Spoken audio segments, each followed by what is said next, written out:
Warning: some contents may be disturbing. Viewer discretion is advised.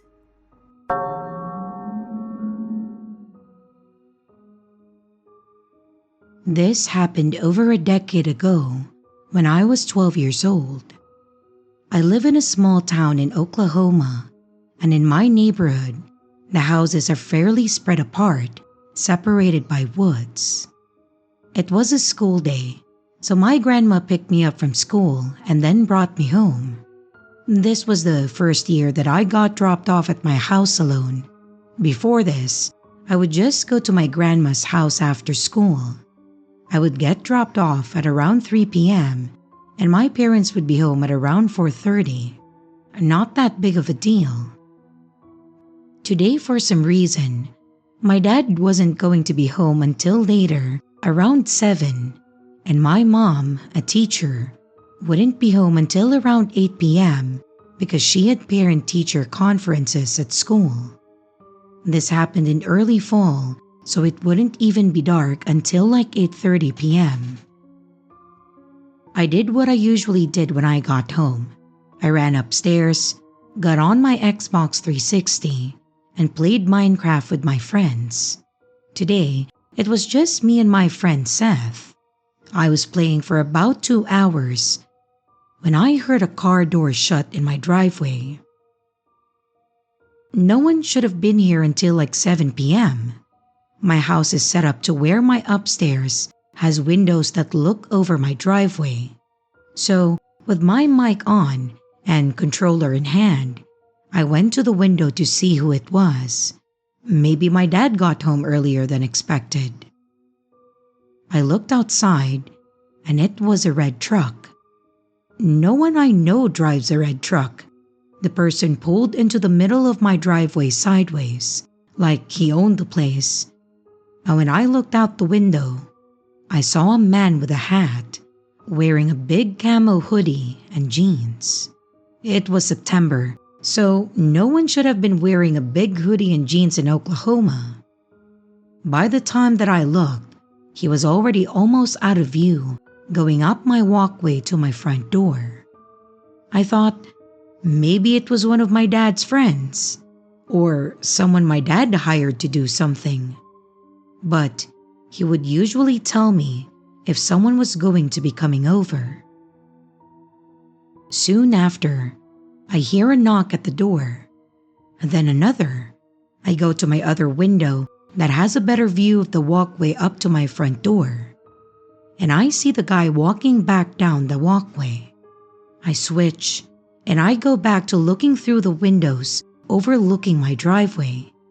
I'm relaying all of this to Seth, still with my mic on. I tell Seth that he's walking back to his truck now, but instead, he walks past his truck and tries to open my garage side door. At this point, my heart sinks. I tell Seth that this guy just tried to get into my house. Mind you, it's literally broad day at like 5 p.m. Luckily, it was locked because sometimes we forget to lock it. After he tried the door, he starts walking to my back patio, and I drop my headset and I quietly run downstairs to see what he is doing. I get downstairs and stand behind the wall so I am not visible from the back door/living room windows. And I just listen. I hear him try to open the door. Then I hear a thud. It sounded like he dropped a brick on the ground or something. And at this point, I'm more scared than I have ever been. I wanted to call my parents or grandma, but I didn't have a cell phone yet. The only phone in the house was in my kitchen, and I would have to cross my living room to get there, and he would be able to see me if I went into there. A few seconds after the thud, I peeked around the corner, and then he was gone.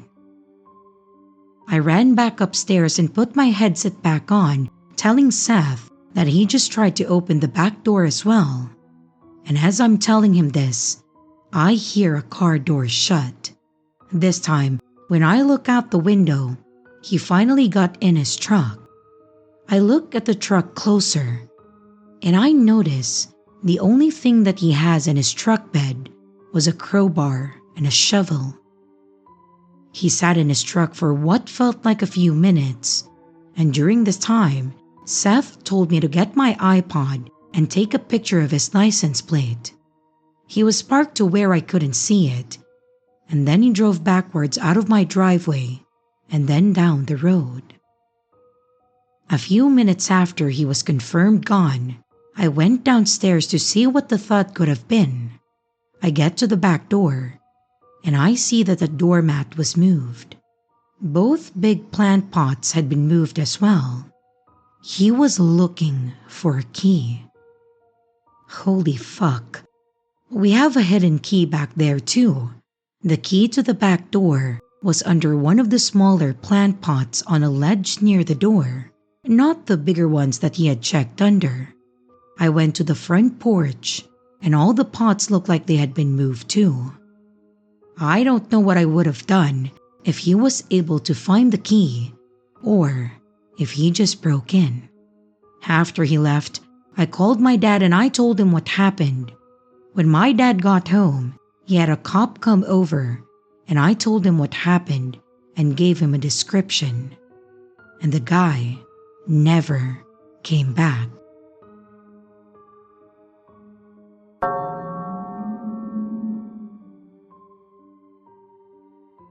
So this happened way back when I was a teen, and so the memories might be a bit fuzzy.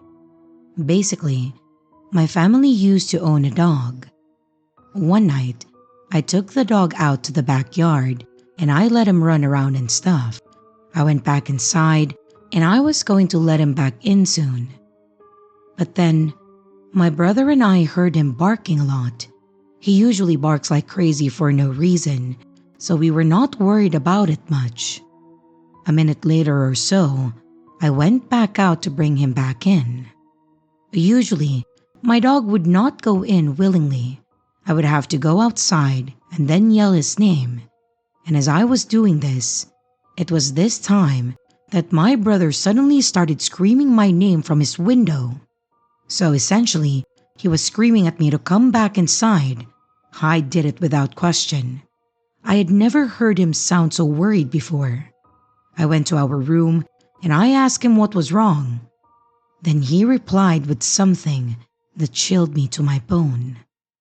He said that he had seen someone standing directly behind me the whole time that I was in the backyard. It was then that I had remembered that I had left the back door open. So we got our mom, got a bat, and then went to the back door. We got our dog back inside and glanced around the backyard. Our shed door was wide open, which was unusual since we never used it. And earlier, my brother said that he saw a light in it. What I believe happened was someone broke into our shed when I took my dog out. A little while before this too, my brother swore up and down that he saw a man go into our backyard as well. I don't know if that was the same person or not, but it is possible. I know this story is not exactly the creepiest or anything, but I had never had something like this happen to me before, so I just thought that I would share it.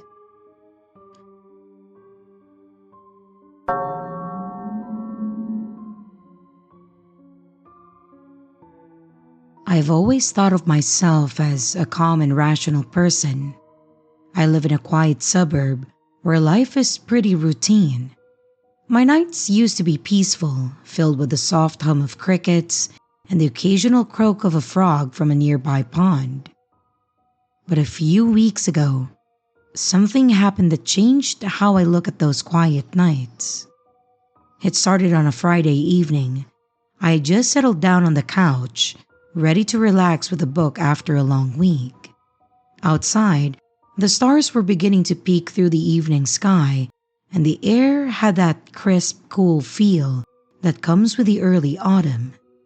Everything felt normal until I heard a strange noise from above, something scratching and sliding across the roof. At first, I thought it was a raccoon or maybe a stray cat. I'd heard stories about how they sometimes climb houses, but I have never experienced it myself. The noise continued, a soft shuffle followed by a thud, as if something heavy was being dragged just above my ceiling. I remember feeling a prickle of unease, but I just brushed it off. Animals could be clumsy, and it wasn't unusual for them to explore. The sound stopped after a while, and I figured whatever it was had moved on. But then the next night, it happened again. This time, the noise was more pronounced, like footsteps pacing back and forth. It was then that I realized that it couldn't be an animal. The steps were too deliberate, too human. The realization sent a chill down my spine. I turned off the lights and I peered out the window. But all I could see was the silhouette of the surrounding trees swaying with the wind. I listened intently, hoping to catch sight of whoever or whatever was on my roof. And the noises continued for what felt like hours, though it was probably just a few minutes. Eventually they stopped, leaving an unsettling silence behind. The following day, I went outside to inspect the roof. I didn't have a ladder tall enough to reach the top, but from what I could see, everything seemed fine. I didn't see any broken tiles, no obvious signs of damage. The whole situation was starting to make me anxious though. I figured maybe it was just my imagination. But the thought of someone being on my roof wouldn't leave my mind. I decided to take some precautions. I started keeping the porch light on at night and made sure all the doors and windows were securely locked before I went to bed. I even asked a neighbor if they'd noticed anything strange, but they said that they hadn't heard or seen anything unusual. A few nights later, I heard the sounds again, and this time, more pronounced and seemingly closer. The footsteps were slow, methodical, as if someone was carefully choosing their path across the roof. I was wide awake, heart pounding in my chest, and I felt trapped and powerless to do anything but listen.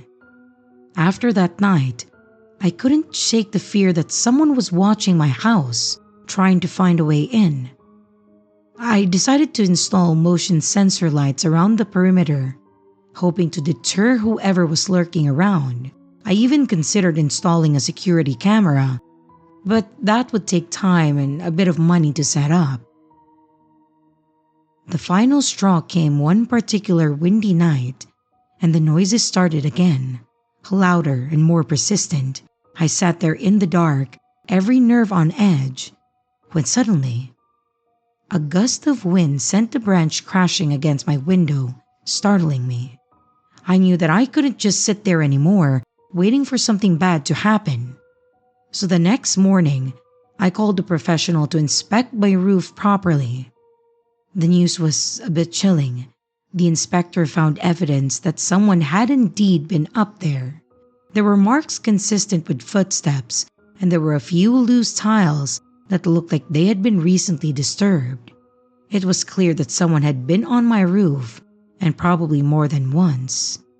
I felt a sense of relief knowing that I wasn't crazy and just imagining things, but also a deeper unease knowing that someone had been so close to invading my home. So I took immediate action. I didn't care about the money anymore. I installed security cameras around the house, making sure that I catch whoever it was that was going up my roof. But ever since installing the cameras, I haven't heard anything. Yet, on some nights, I still feel on edge. If anything happens, I'll be ready, and I will surely update everyone.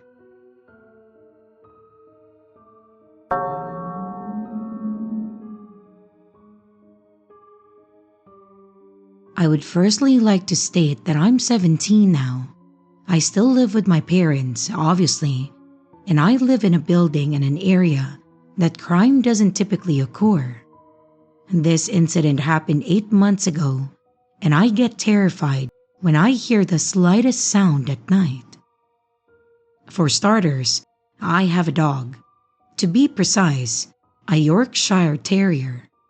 Yorkshire Terriers are known to be small, but they can be so fucking loud, and my dog is literally the definition of an ankle biter. And despite her size, she's pretty big, weighing around 17 pounds. Our dog has a terrible habit of drinking a shit ton of water at night and then waking us up to go pee. We have a patio as we are on the first floor. Our patio is pretty spacious and is surrounded by a huge wall and a black fence that is sharp at the top to avoid any possible robbery. Like I said before, my area isn't known for high crime, but we have had encounters of people looking to steal quarters from our laundry machines. I wasn't fully asleep. Sure, my eyes were closed, but I could hear everything.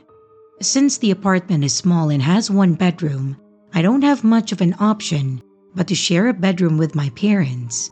But I'm grateful that I still do, because I don't think that I would be able to sleep alone now after what happened. I know, you can call me a coward, but I am genuinely terrified.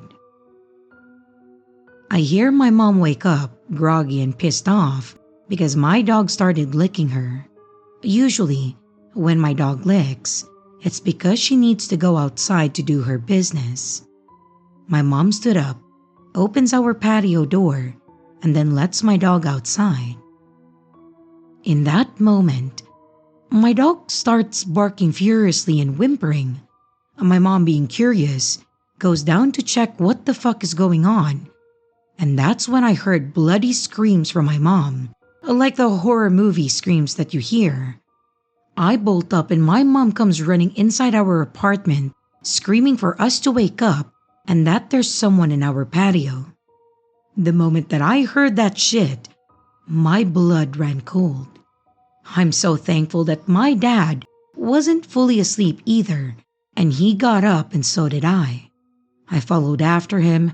My first instinct for some reason was to protect my family, which is stupid because I'm a 17-year-old female that can't even do 10 push-ups.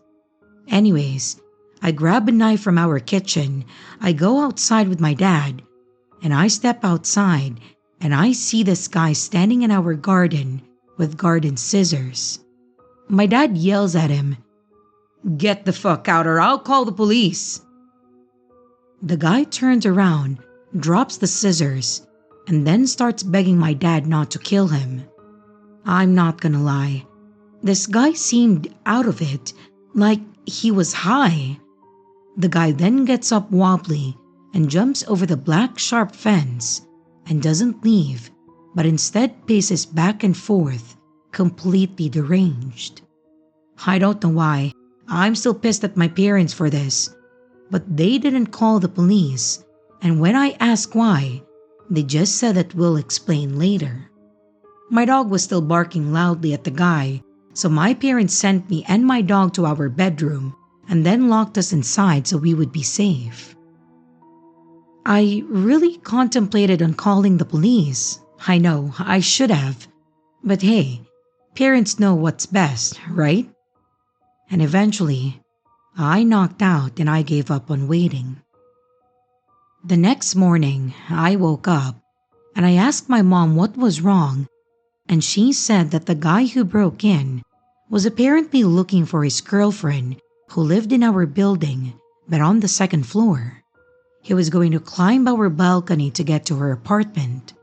She said that she didn't want to call the police because she knew who he was, but she found it weird because the guy kept saying that he jumped over the fence to protect us because he had seen someone else break in our apartment.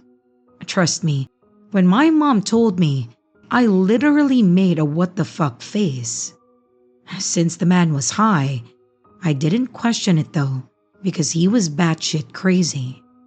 The crazy thing is, right after I got home from school, my mom tells me that she saw the guy roaming around again, and then he went up to her and apologized. He said that he was sorry for scaring us and that he was high as a kite, and that's why he acted that way. Anyway, I still don't know what to make of this situation, except that that guy traumatized me. Even though I don't know his intentions and what he planned to do. I hope he's actually getting the help that he needs. And as for my dog, I'm grateful that she is still here to protect us, as without her, I don't know what would have happened to my mom or us.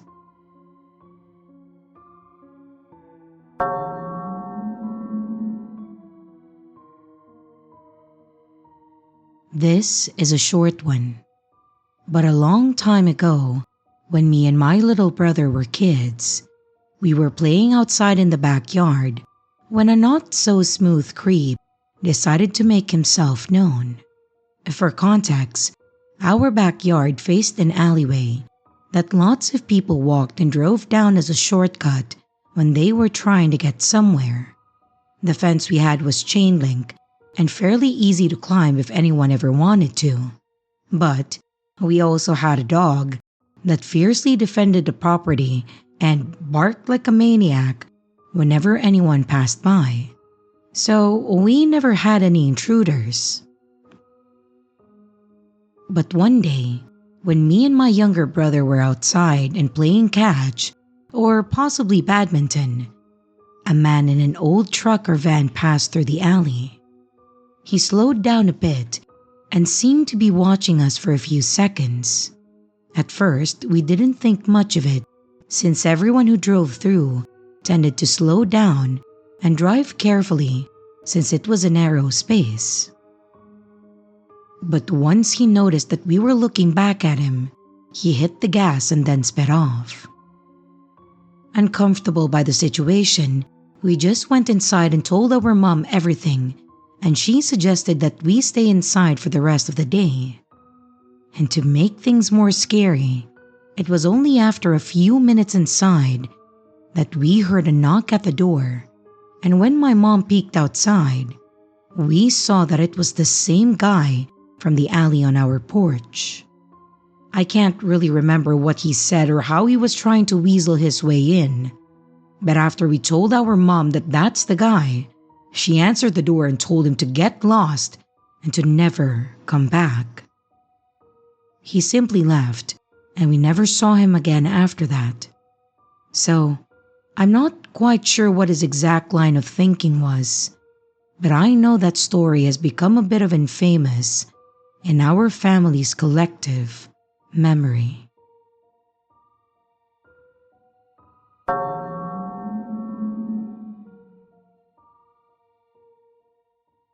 I recently had such a creepy experience that I felt I had to share it here.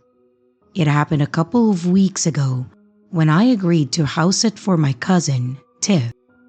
She was going on a short trip and she needed someone to watch her place and take care of her cat.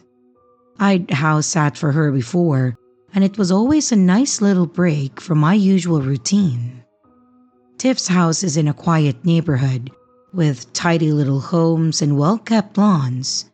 It's the kind of place where people know each other, and you'd assume nothing bad ever happens. Her house is cozy and nicely decorated, with lots of bright plants and big windows that let in plenty of natural light during the day. And at night, it's peaceful, with just the soft hum of distant traffic, and of course, the occasional bark from a neighbor's dog. The first evening went smoothly. I cooked myself a simple dinner, played with a cat, and then settled on the couch to read a book. And as the sky darkened, I didn't think much about the creaks and groans of the house. It was old and it had its own personality, like all old houses do. And just as I was drifting off to sleep in the guest room, I heard a noise. It was a soft thump, like something had fallen. I shrugged it off, thinking it might be the cat knocking something over. But then, I heard another sound, a faint creaking of the floorboards. My heart skipped a beat. It sounded almost like footsteps. I listened, holding my breath, but everything was silent again. I pushed the thought aside, telling myself that I was being paranoid. The next morning, I searched the house just to be sure that everything was fine. Nothing really seemed out of place. When Tiff called to check in, I didn't even mention the noises. I didn't want her to worry over nothing. But the following night, things got stranger. I had turned in early, tired from a long day at work, and just as I was falling asleep, I heard it again. Soft thumps, followed by a creaking noise. The sound seemed to be coming from the main floor. I felt a chill run down my spine. I listened intently, trying to convince myself that it was just the house settling. And then, I heard a faint shuffling noise, like something being dragged across the floor. It was unmistakable. Someone or something was inside the house with me. My mind raced with possibilities. I was scared but more confused. I sat up, unsure of what to do, and eventually decided to quietly check it out. I tiptoed down the stairs, careful to avoid the spots that creaked, and as I reached the bottom, I stopped to listen. The house was eerily quiet, except for the faint ticking of the wall clock. I checked the doors and windows, and all were locked, just as I had left them. Everything seemed perfectly normal, but the cat was acting weird, with its hair standing on its back. I just returned to bed, but sleep didn't come easy. The last night was the worst. I took the cat in my room. I was on edge, trying to rationalize the noises. I lay in bed, eyes wide open, listening for anything unusual. And it wasn't long before I heard the noises again. My heart pounded in my chest as I tried to muster the courage to get up and investigate, and just as I was about to step out of bed, I heard a distinct tapping sound like fingers drumming on a tabletop. It was coming from the living room. That was enough for me. I grabbed my phone, keys, and the cat, slipping quietly out the back door and then to my car. I then drove by to a nearby diner, not stopping until I felt safe, surrounded with a late-night crowd. I called Tiff and explained everything. She was as shocked as I was, and then assured me that she would get someone to check things out before she returned. And just a side note, I have no idea why me and Tiff did not think about calling the police at all. Probably because we had some bad experience with them when we were younger. So we try to avoid getting involved with them. But that's a story for another time. I just went home and brought the cat with me. The next day, a neighbor came by with Tiff's spare key and then went through the house. They found some evidence that someone might have been inside.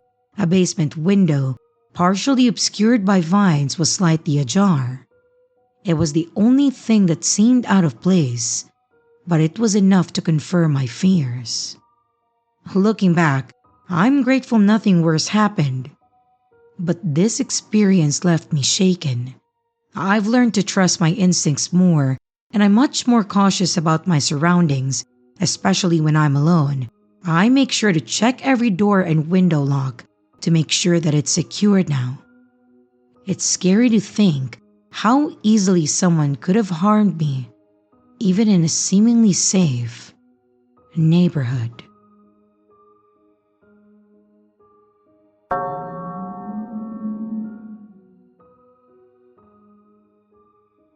This happened about a year or so ago, but I just read something fairly similar, and it reminds me how it still gives me the chills. I have 3 kids who were around 9, 7, and 2 at that time, and also living with my husband. We live fairly rural in the UK, just on the outside of a small village. Every night, I always check that the door is locked and sometimes even the chain put across as well. This night, I was woken up very abruptly by a very harsh banging on the front door. At first, I thought it was just someone drunk, thinking that it was their house. But then they started trying to turn the handle. My husband wasn't near the door, and I stood on the stairs with my phone in case that I needed to call someone. My husband told the man that he had kids in here that were sleeping and just to go away right now. But the man started rambling and slightly slurring. It wasn't extreme slurring, but his voice wasn't quite right.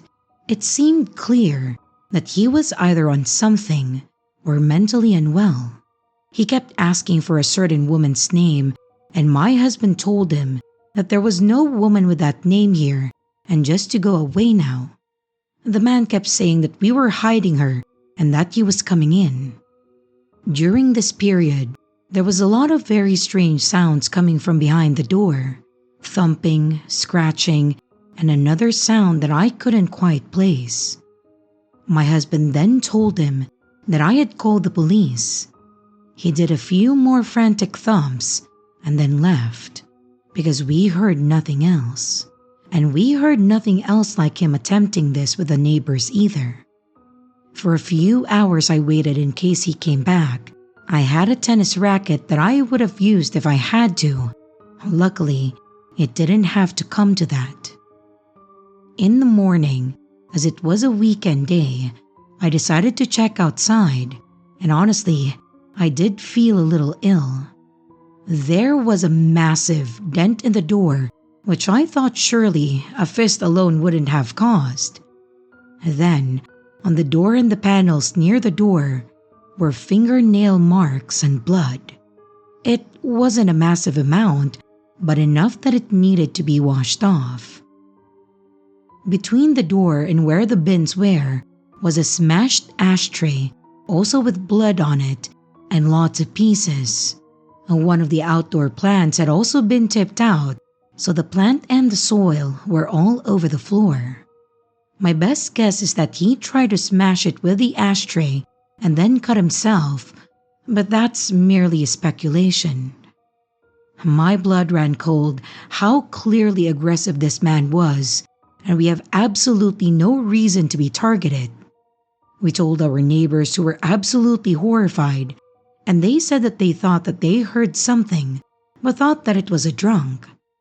When we mentioned the woman's name, the neighbor said, "Oh, that's who used to live where we do."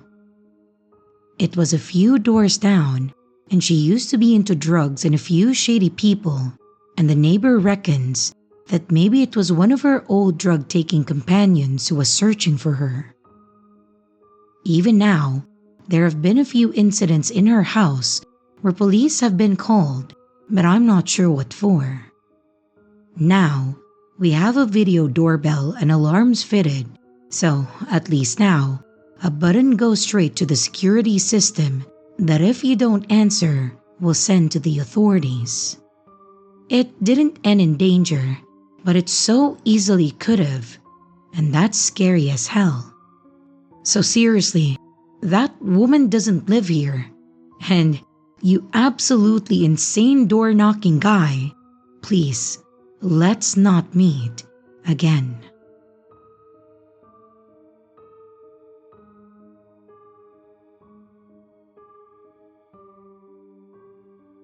And here's the riddle for this video.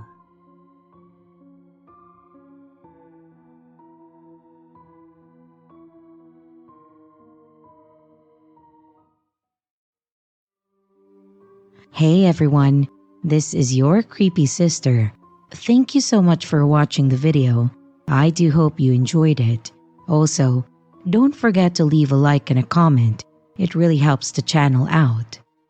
A big shout out to both my channel members and Patreon members. Thank you so much for taking your support to the next level. You guys are great. And again, to everyone, stay scared because your fear feeds me.